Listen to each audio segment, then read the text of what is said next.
प्रधानमंत्री नरेंद्र मोदी के संसदीय क्षेत्र में छोटे बच्चों को पौष्टिक आहार की बड़ी सौगात मिलने जा रही है।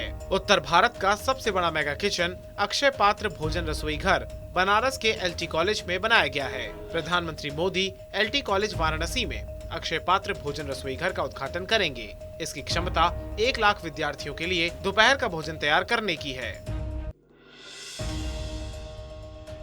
बाबा काशी विश्वनाथ के दरबार पहुंचे मुख्यमंत्री योगी आदित्यनाथ। पूरे विधि विधान के साथ की पूजा अर्चना, लिया बाबा विश्वनाथ का आशीर्वाद। मुख्यमंत्री योगी आदित्यनाथ ने उत्तर प्रदेश के चित्रकूट में पौधारोपण कर मेगा पौधारोपण अभियान की शुरुआत की। 15 अगस्त तक राज्य भर में करीब 35 करोड़ पौधे लगाए जाएंगे। जब ये बड़े हो जाएंगे तो ये पेड़ राज्य के लोगों को ऑक्सीजन देने के लिए पर्याप्त होंगे और 2030 तक उत्तर प्रदेश के कार्बन जब्ती लक्ष्य का 80% भी पूरा करेंगे। ट्वीट करके वृक्षारोपण जन आंदोलन 2022 सफल व सार्थक बनाने की अपील की। मां गंगा के दोनों तटों पर 27 जनपदों में मां गंगा के दोनों तटों पर 5-5 किलोमीटर के दायरे पर प्राकृतिक खेती और प्राकृतिक बागवानी के लिए हम लोग जहां प्रोत्साहन के लिए सरकार के स्तर पर सहयोग कर रहे हैं, वहीं बुंदेलखंड के 7 जनपदों को हमने प्राकृतिक खेती की दृष्टि से चयनित किया है।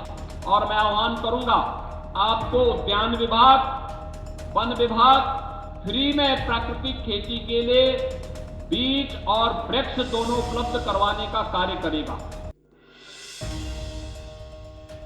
जहां सीएम योगी ने वृक्षारोपण जन आंदोलन 2022 सफल और सार्थक बनाने की सभी से अपील की है, वहीं गोंडा में प्रभारी मंत्री अनिल राजभर ने करनैलगंज के सकरौरा में पौधारोपण कर कार्यक्रम का आगाज किया।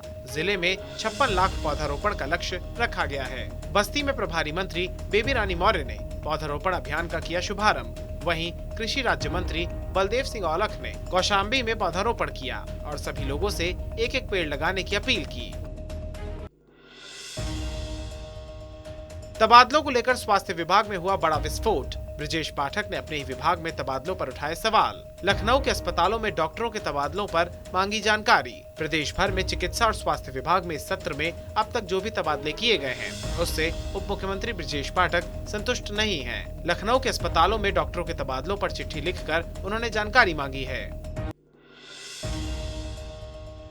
समाजवादी पार्टी के अध्यक्ष अखिलेश यादव ने पार्टी के सदस्यता अभियान की शुरुआत की और भारतीय जनता पार्टी पर जमकर निशाना साधा।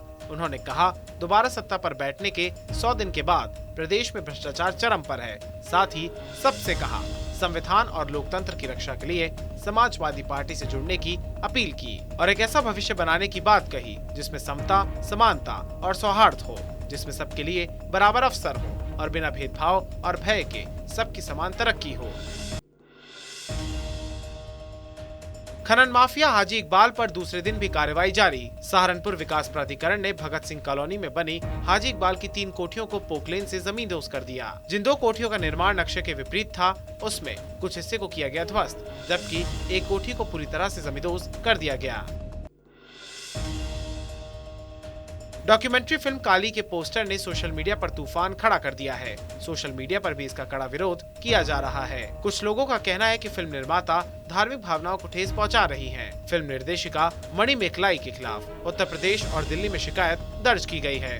काली के पोस्टर पर देवी को धूम्रपान करते और LGBTQ का झंडा थामे दिखाए जाने के कारण इसका जमकर विरोध हो रहा है। उत्तराखंड में यूनिफॉर्म सिविल कोड लागू करने की तैयारियों को तेज कर दिया गया है। दिल्ली में इस प्रस्ताव को लेकर बैठक हुई। इसे यूनिफॉर्म सिविल कोड को लागू करने की दिशा में बड़े कदम के रूप में देखा जा रहा है। सरकार बनने के बाद मुख्यमंत्री पुष्कर सिंह धामी ने समान नागरिकता संहिता के लिए कमेटी का गठन किया।